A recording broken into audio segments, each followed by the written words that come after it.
Welcome back to Chapter Athletic. Today we have Dave on. Do you want to introduce yourself to everyone? So I'm Dave. I create content online and do a whole lot of running under the persona Dave the Runner. Yeah, that's pretty much me. Yeah, awesome.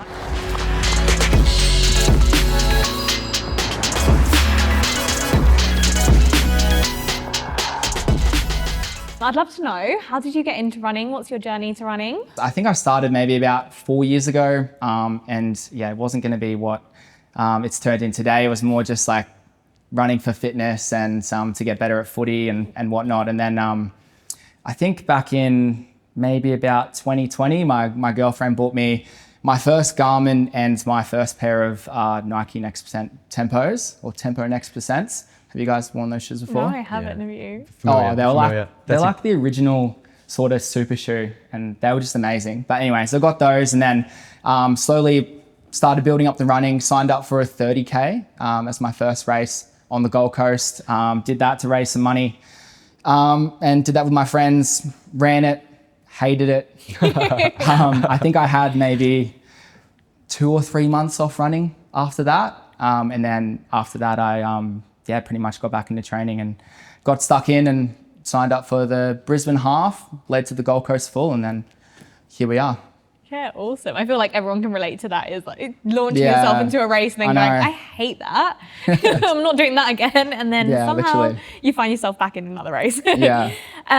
Okay, so what is your favorite PB or even a personal achievement? Something that was really memorable.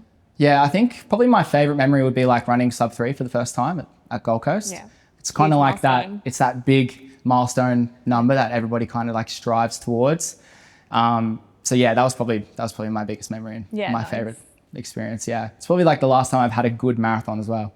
So that adds to a lot of it. Yeah, it's pretty special going under 3. Oh mate, that's so good. Yeah, it's great. Who was the first person you called or told? Who was there? My fiance was there. Yeah, at the finish line. Yeah, so that was pretty special. Yeah, lovely. Would have been a good progression for her to see you from your first Garmin to the slippery slope into a sub 3 hour. Oh yeah, and it was fairly quick actually too. So it was good. Nice. Flex. Flex. So Dave, doing a lot of running on the beautiful Gold Coast. Take us through your favourite long run location and your favourite long run shoe at the moment. It's got to be just along the water, along that nice path that leads from Main Beach all the way through to Burleigh, pretty much. It's like a nice 16K stretch of path, massive out and back. You can get up to 35Ks on that. It's amazing. Favorite shoe for long runs? I would say it would have to be the Mizuno Neo Vista. I would be going against everything I say if I didn't bring that shoe up, for sure. How do you feel about that? It works for him. It does. It's the best.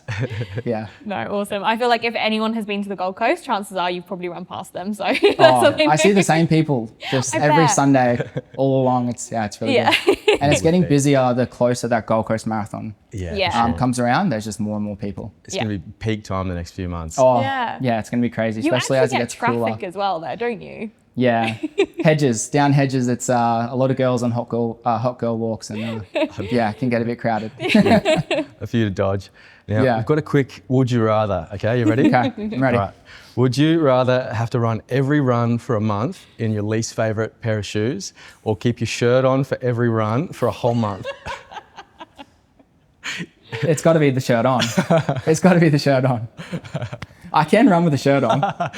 I'm yet to see it, but I know. Yeah, no, that's fair. It is pretty hot, so I don't know. It is pretty hot. On my least favourite pair of shoes, though, there's no chance. Yeah. No, I don't even walk around in those. What do you think the least favourite is? At the moment, it would probably be like the Brooks Glycerin 22. Yeah. People rave about them, though. Yeah, no, I mean, it's probably a really good shoe, but it just didn't really work for me. Gave me a blister, and then I said, no more. What width was that? Was it the D? No, it was the regular. I should have gone wide. Yeah, you probably love it in the 2E. Do you really like the 22? Look, I'm just saying, I think it could work. You are right. Yeah, and if it's just a blister. He is the expert. Yeah, that's it. Hey. Yeah, there's not many shoes that I don't really enjoy. Like I do like a whole lot of shoes. Yeah. But I do tend to stay away from reviewing shoes if I don't like them because I don't like slandering. Yeah, of course. But I think like, and the thing is, it's so personal as well. Is like what works with one person won't work with the exactly. other. So like there's no point trash talking all of them sometimes. Well, when I do, people like comment and they're always like such a different body type to me. So like I said I didn't really like the Hyperion Max 2s from Brooks. I said they were too firm and whatnot. And then I had a lot of comments come back saying like I'm a heavier runner and they are perfectly like plush for me and they work really well for me. So I'm like, someone might not like something, but it might be the perfect shoe for somebody else, you know? So we're going to move on to this month in running, and this is our segment where we talk about everything that's going on in the news, the world of running, what people were talking about, and there has been so much that has gone on. So the biggest one that I wanted to talk about, and what I've heard a lot of people start to discuss, is a 15-year-old just became the youngest runner ever to break the 4-minute mile, which I just think is incredible. 15, being that young and having so much talent. Yeah. Did you see much about this story? I saw a little bit about the story, and it's just amazing. Like if you think back to like 1954 when Roger Bannister had sort of worked for years and years to try to overcome that 4-minute mile barrier, and now in 2024 we've got 15-year-olds who are just as quick breaking it. It's just incredible. Yeah, and I mean, I think we all know the history of it, and it really just kind of demonstrated the elasticity of human performance, and it's pretty amazing. But so exciting to see such young talent coming up, and let's hope he has a huge career ahead of him and keeps on this trajectory. It's just incredible the young athletes at the moment, like between Sam Ruth doing that and then even Gout breaking the sub 20 200, like these record breaking performances, just getting younger and younger. It's so cool to see.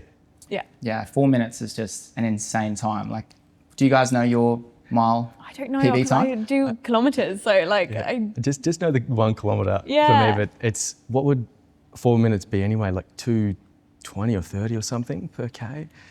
So he's actually not a sure. middle distance runner though, and he did it with 2 other boys who were pacers. Sam Ruth, this is his name, who's the 15-year-old, who set the record. Sam Tanner and Ben Wall also paced him and finished within the 4 minutes, but obviously didn't set the record. So that's just incredible. It wasn't just one person, it was 2 people there, all young runners that are just, breaking records. That's incredible. Yeah, it's inspiring. The other big newsworthy thing that happened was, of course, Kipchoge. He is attending Sydney Marathon. Everyone's been talking about it. So what are your thoughts on that? Will you be doing Sydney Marathon, you guys, or?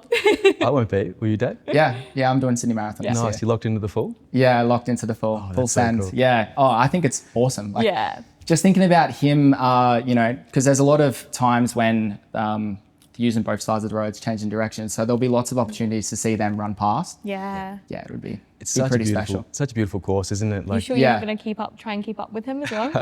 Yeah, well, if he's having the worst race of his life and I'm having the best race of my life, there could be an opportunity there, but I don't think so. So Kipchoge wants to try and win the New York and Boston as well to sort of complete his major, stamps that he can get. It'll be interesting to see how he goes in Sydney. It is a little bit more hilly than the other majors that he's sort of won so far, with Boston and New York being by far the most hilly in terms of those majors. So yeah, I'm sure he'll be absolutely fine. I think he's treating it as a bit of a warm up to those New York and Boston ones that he wants to get as well. So is he gunning for the win? He wants to. So he's previously expressed interest in competing, winning all world majors, which. Imagine having that as your goal. Where do you go from there? Yeah, exactly. Yeah, it's pretty impressive. And how many Olympic gold medals for the marathon too? Like, yeah, well, there's a reason why people say he's the greatest of all time. Yeah, the GOAT. So transitioning into de-influencing running, the segment where we sort of take things that we might hear in the Instagram sphere or wherever, and just try and pick apart some things that is good to talk about so that people can understand or hear about a little bit of myth busting. Yeah. So this week we've got fear mongering about carbon plated shoes. So sometimes in the clinic I hear people say, oh, you know, these carbon plated shoes, oh, don't ever want to wear them, like they might really mess me up, or you don't know the long-term effects of these shoes. And just wanted to just have a bit of a chat and break down maybe some of those beliefs. I feel like the first obvious question is, how do carbon plated shoes work and what is the thought process there? We've got shoes that have like carbon plates inserted into the midsole and a deep rocker where the shoe on the bottom is sort of shaped in an arc shape. And this basically just reduces how much work the big toe joint and the calf have to do, which means that the runner doesn't have to expend quite as much energy during movement, and that results in the little bit of less oxygen required for a bit more pace, you know, across a distance of a marathon or something, which is obviously how some of these records have been broken recently. Yeah. So that's the secret sauce. And not all the carbon plated shoes necessarily have the perfect ingredients for the secret sauce. So sometimes comparing, you know, one versus the other is not really a fair comparison. Yeah, and I think the big thing is obviously it is one of those 1%ers For sure. where, you know, it's not going to improve your time by 20 minutes, obviously, and your training and everything is going to be the biggest contributing factor. But when you are looking to feel your best, even psychologically, I think sometimes, like, you know, putting on a good pair of shoes when you know it's going to make you feel fast, like that can really have a difference in your mindset as well. So what does the research say about super shoes, maybe in terms of performance or injury risk? In terms of performance, most of the studies sort of said that the wearer can get a metabolic advantage where they don't have to work quite as hard for the same pace, but there's not really a whole lot in terms of injury risk. So like I said, there's definitely a bit less work going on at the ankle, maybe a little bit more work going on at the knee and the hip. Anecdotally, sort of around the space here, some practitioners saying that, you know, maybe they're seeing more like sacral stress fractures or stress fractures up a bit higher. Maybe the shoes are moving a bit of load from down to up the top, but it's sort of hard to say. Yeah. I think generally speaking, what we want is that wearing these shoes all the time is going to change loading, and maybe taking a bit work away from that foot and calf might mean that that's a bit less conditioned. So it's probably not too good to wear them all the time, just so that we can stay nice and strong in the feet and ankles and keep that good bounce. But yeah, I don't think that people have to be too scared about wearing them occasionally, just about making sure that we've got something that feels nice and stable. Some people, you know, might put on a super shoe and they just wobble around in it in a pretty unpleasant way. That's probably not a good shoe for them. But generally speaking, probably don't have to be too scared about putting them on for the odd long run. Yeah, and so I was wondering, obviously you're clocking up a lot of Ks each week at the moment in marathon prep. So do you kind of incorporate carbon plated shoes into your rotation, and how often do you do that, for how much? Yeah, absolutely. Do you save it for race? Yeah, so I'll wear carbon plated shoes for anything that I want to run faster in. I don't really care about doing a speed session in non-carbon plated shoes to keep their effect come race day. I think you may as well train how you're going to race. I think that's like a really good thing you can do. But for your easier runs and stuff, you're going to be wanting something a bit more comfortable, you know, a bit nicer on the body. Those carbon plated shoes, they're usually a bit minimal and they're not the most comfortable shoes to wear all the time, let alone running slow in. So yeah, I try to like keep a good rotation to, you know, not get stuck in that same stride every single run that I do. And your favorite carbon plated shoes at the moment? It would have to be Alpha Fly 3, just because, I mean, that's the best. But I have picked up the Adios Pro 4 for my next race. So yeah, I'm not too sure. Out of those two, I think. See how those go. Definitely such a logical way to do it. There's sort of like, you know, junk food or something. Like it's definitely fine to have every now and then, but it's not something that you need to do all the time. And like you said, definitely be great for your legs to be getting used to running in non-carbon shoes for those longer runs, so that, you know, when you are in the marathon, those legs are nice, well conditioned, and then you can use the shoe to your advantage at that point. Was there other cases where you would tell someone to wear a carbon plated shoe because they have an injury of some sort? Yeah, definitely. Sometimes like things to do with the big toe joint or the forefoot that's a bit sore, or even sometimes arch and Achilles stuff, depending on the person and the shoe, they can be super helpful to take a bit of load away and just enable the person to maybe transition back into intensity a bit faster than without the shoe. So yeah, definitely a bit of use case there in some injuries. Super helpful. Okay, so for this wellness corner, we want to talk all things stress fractures. So have any of you guys ever had a stress fracture or a bone injury before? I've been lucky enough to, stay away from those. Yeah, I haven't nice. had a stress fracture, but I've had a bit of a stress reaction, which I think we're going to talk through the differences of. In terms of like what a stress fracture is, and is it the same as a stress fracture? I think something I get often, in clinic, people get a bit confused. So say if we've got like a spectrum where we've got healthy bone over here, it's nice and happy, and then we've got stress fracture all the way on the other side. It's a bit of a spectrum where as the bone gets used more and more, it can sort of not be able to repair itself for different reasons, and then it can get a bit like swollen, and the cortical bone, so like the hard bone on the outside, can go a bit mushy, and it's just not as strong as what it was before. It hasn't necessarily fractured, but we can see like on an MRI and with symptoms that the bone is not happy and it needs to recover. So it's not quite a stress fracture, but it's definitely a bit of a bone injury or bone stress reaction. And then all the way on the other side, we've got stress fracture where the hard bone, the cortical bone can snap, and that's a pretty prolonged injury. Yeah.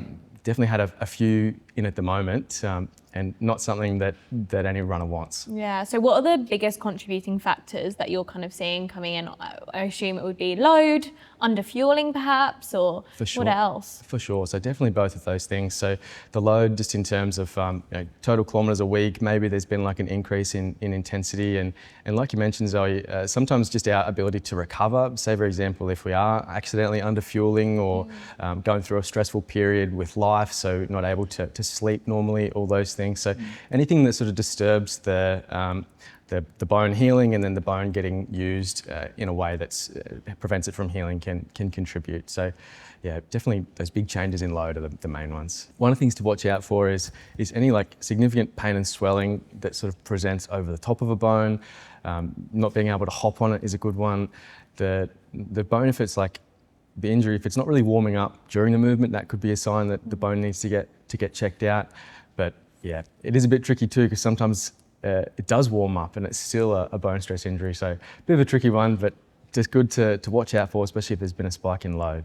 The one hop test is always a classic. I think we've all been there when we've had a bit of a sore spot and we're like, ooh, the one hop test is always a good one. It's so funny. We'll just hop a few times and then go and try and run a tempo session and hope it's all good. Yeah. That's my I've never favourite. done the hop test.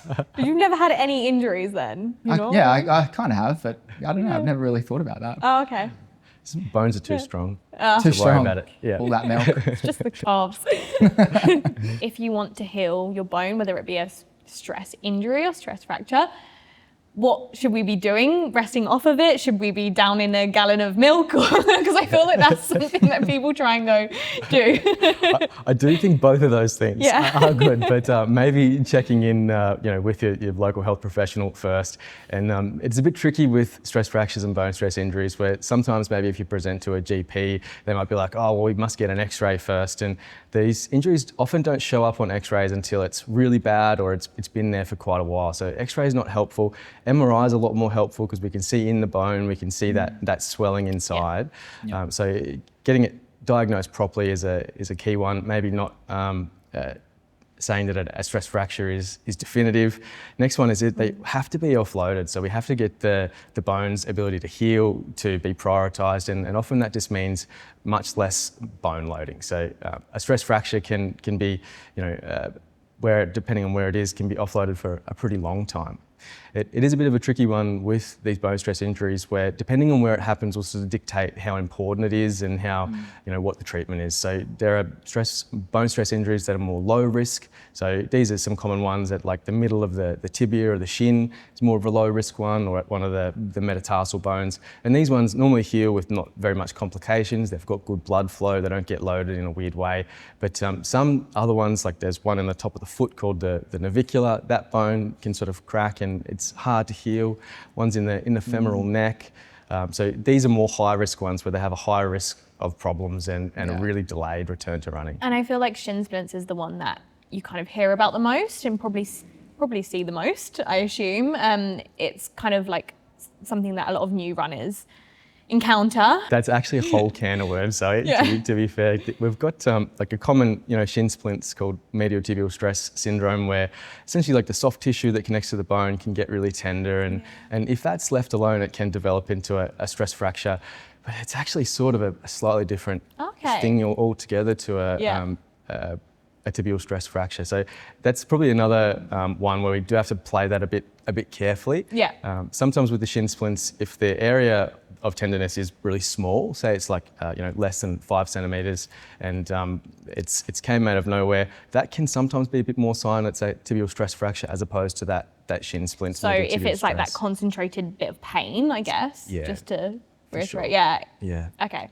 And they are a bit of a tricky one too, where sometimes the degree to which the bone is injured doesn't represent like how the person feels. So sometimes you can have a person with like a pretty bad stress fracture who's still running and still like hopping and really. I could name a few.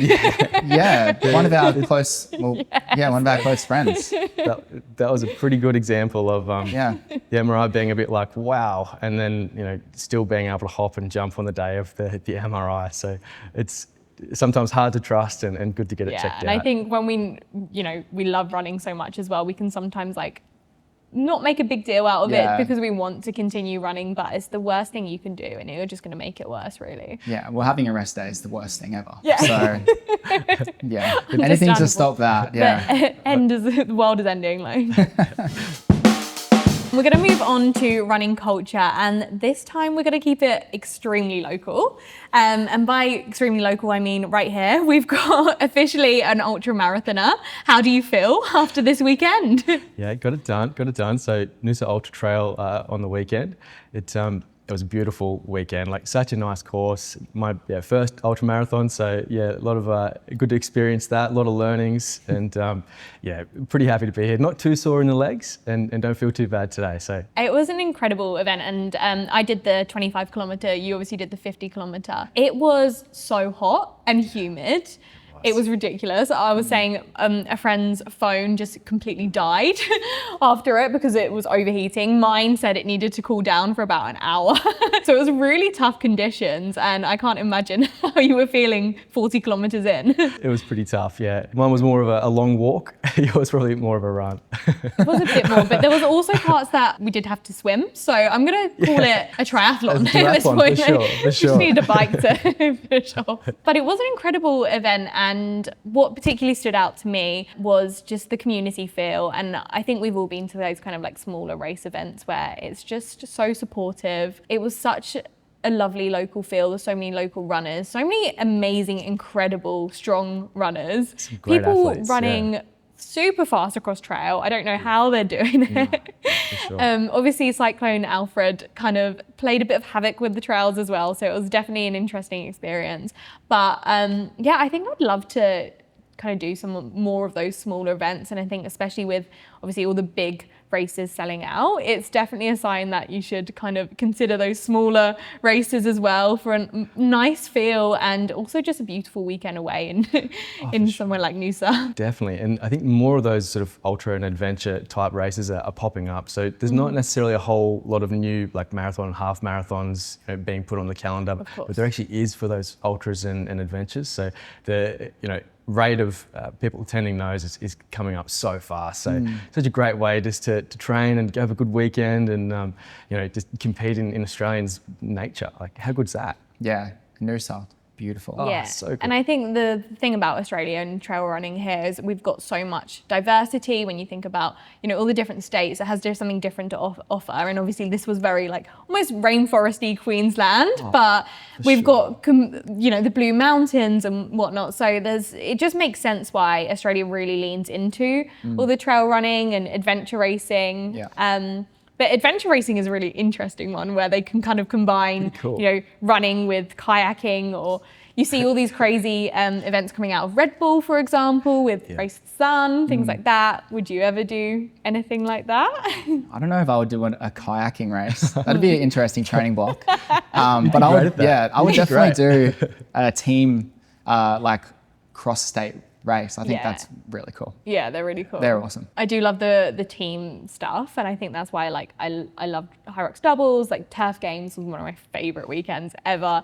That team aspect of any sport I really am drawn to. So Yeah. I think, yeah, I'd love to see more of those kind of pop up, and I think we are. But yeah. It was great in the ultra where you could see, the groups of mates that were doing an ultra together. Like, Yeah. what an experience! You and Yeah. 5 friends just go, through the bush for 50 k's, and you're having snacks and running through puddles. What a weekend! Yeah, but also even the people who didn't come with people, it felt like, and I think we've all probably experienced this as well. In a race where you find someone that's like at a similar pace and you kind of buddy up with them a bit, Yeah. and it sounds cringy, but it is so great. Like that Oh, feel, it's like good. They almost keep you in the race, and then you're actually keeping them in the race. You just don't know. yeah, You're helping each other without even speaking to each other. Yeah, All the volunteers too. Like, it was such a good good vibe where, like, the grandmas and granddads who are from the bowls club or something, they're in the volunteer things like Quantum Mountain, like, can I get you a drink? And it's just such a cool vibe. Did you see the video I had of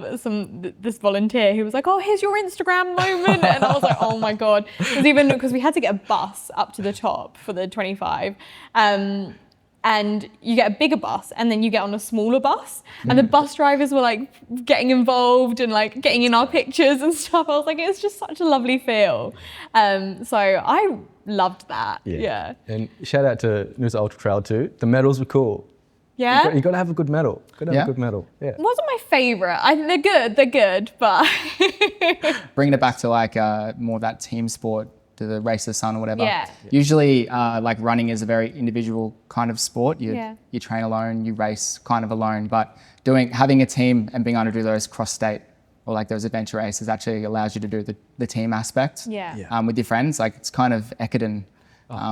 It's so cool. In a way. Yeah, do you ever miss that? Because like, I don't know, you have a background in sports and stuff, so that I Yeah. feel like, Well, I think that's why like run clubs Yeah. is just so great. Like, having a run group is just Yeah. Do a life-changing. bit of coaching too, don't you, Dave? So in terms Yeah. of just having that community banter and the Yeah. friends, just helping them through their preps to the other side, like that's pretty cool too. Yeah, absolutely. It's definitely a nice feeling when somebody gets a PB. It almost feels like it's your PB. It's a similar feeling when you pace somebody as well. That's That's why I great. love pacing people so much, because it just feels like your win Yeah. just as much as theirs. yeah.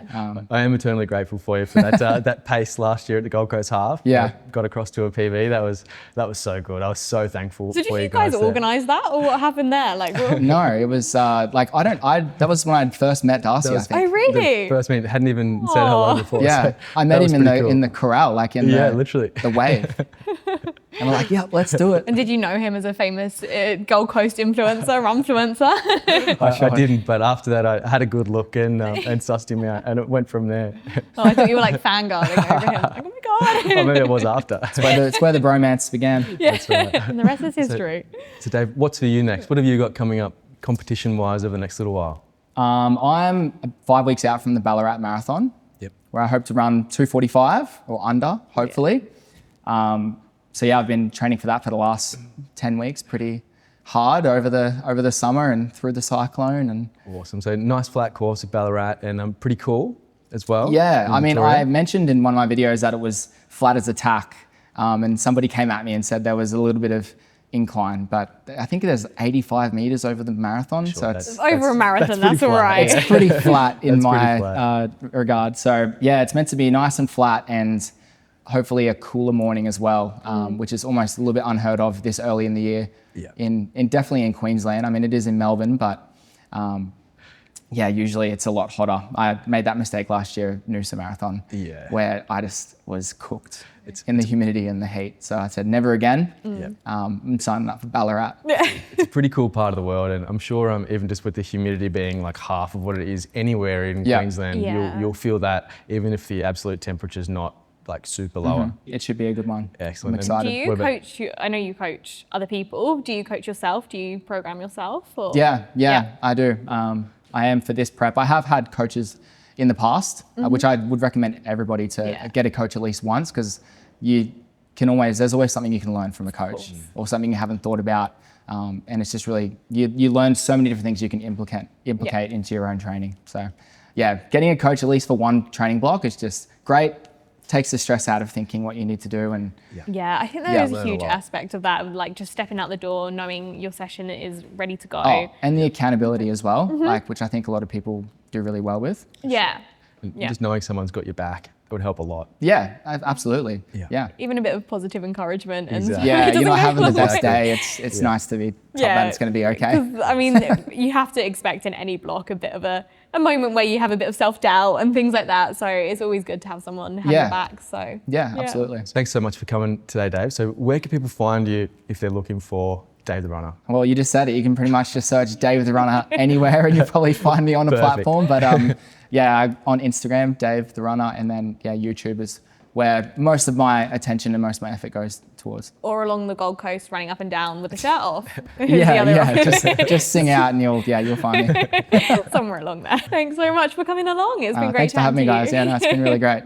Thanks so much for watching. I really enjoyed that conversation. Obviously, we spoke to Dave the Runner, who is a bit of a local legend over here, if you will. I really enjoyed talking about everything that's been going on in Australia and New Zealand in terms of the running world. You know, Kipchoge joining the marathon, the youngest ever person to break the 4-minute mile. It was such an exciting month that looking back, there's been some incredible achievements across the community. Love chatting to Dave as usual. He always has so many good things to say, so many insights from such a fast man, and his insights as a coach as well, really helpful. So stay tuned. We've got some really exciting episodes coming up. We've got an interview with my friend Nathaniel Wells, who's a sports psychologist, talking all things identity around running. We've got a challenge coming up. We're going to try and race a city cat, so stay tuned for that one. Subscribe, like, and join us on this journey.